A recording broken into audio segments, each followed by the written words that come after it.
On passe on va quitter l'Espagne. On va quitter l'Espagne pour revenir chez nous. En B-Next League, à l'arrêt. Pour l'instant, parce que on impose le huis clos et que le huis clos, ça va pas avec la rentabilité évidemment d'un club. Ça va durer? J'espère pas. J'espère pas. En effet, tous les clubs ont décidé de faire une pause pour deux choses, parce que le ticketing et les repas vides sont une partie importante de l'économie des clubs. Et puis l'autre chose, c'est aussi, on trouve on cherche à avoir une homogénéité par rapport au choix de nos dirigeants, parce qu'on estime que nos supporters et l'infrastructure que nous avons mis en place protègent nos supporters par rapport aux problèmes sanitaires actuels. Axel, au niveau du terrain maintenant, premier bilan de votre saison avec les Spirou de Charleroi, vous êtes directeur sportif, 4 victoires, 5 défaites, mais votre plus gros regret, c'est surtout une défaite en Coupe de Belgique. L'élimination en Coupe de Belgique, oui, pour nous est un objectif.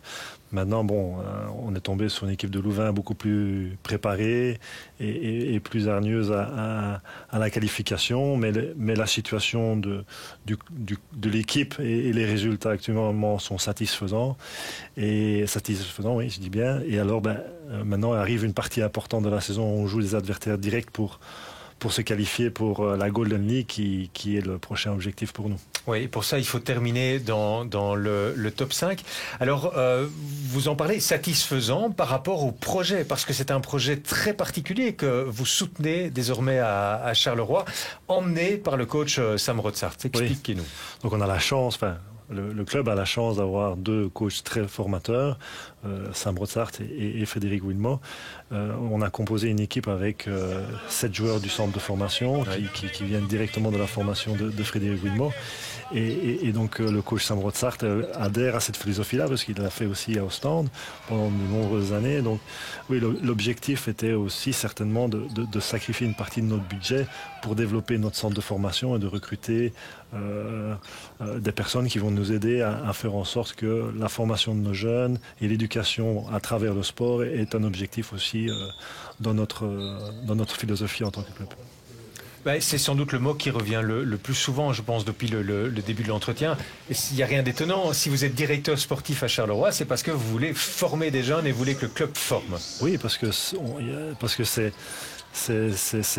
vraiment une partie importante dans le rôle d'un club et d'une fédération. C'est vraiment de promouvoir et de développer nos jeunes et pourquoi pas les éduquer à travers les valeurs que le club peut donner à ces jeunes. Et donc ça doit être un des objectifs en effet. Et on voit que c'est un modèle qui fonctionne avec les différents clubs qu'on a parlé ici en Euroleague, parce que c'est aussi leurs intentions et leurs objectifs.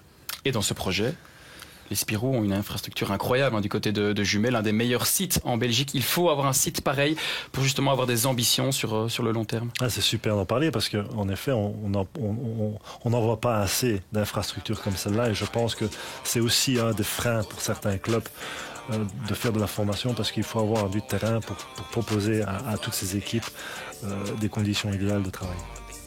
Oui, et c'est vrai qu'il y a cette chance, vous n'êtes pas les seuls, il y a Anvers aussi qui a de belles infrastructures. Ça, c'est le côté quand même très encourageant actuellement en B-Next League, dans le championnat belge, c'est qu'on revient quand même à la base et à la formation. Je pense que c'est ça, c'est revenir à la base. Donc c'est vrai que c'est faire 2-3 pas en arrière, mais c'est pour mon avis pour bondir par la suite. Le travail, se concentrer sur le basket, développer nos jeunes, promouvoir, faire des événements au basket, parce que voilà, Jumet aussi doit être une référence pour différents événements au basket. On voit maintenant le 3 contre 3 qui se développe très bien. Donc là aussi, on doit profiter de cette bonne réputation pour le basket. Donc c'est vraiment se concentrer sur les événements, renouer les liens vers l'extérieur, parce que la Belgique doit s'ouvrir et travailler basket. Et Axel, faire revenir également les supporters, on l'a vu dans la petite vidéo, là c'était le Fan Day. Les supporters veulent retrouver une ambiance, les ambiances des grands soirs du côté du Dôme.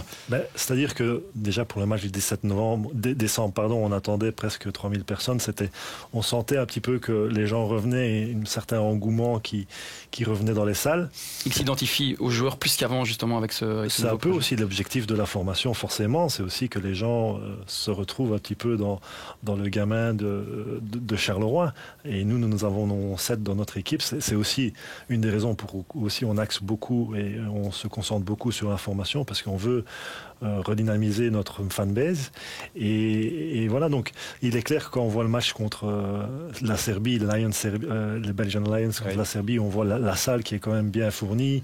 Ça fait quand même plus plaisir que de devoir jouer devant une salle vide, aussi bien pour les dirigeants, mais surtout pour les joueurs. Je pense que c'est difficile cette situation.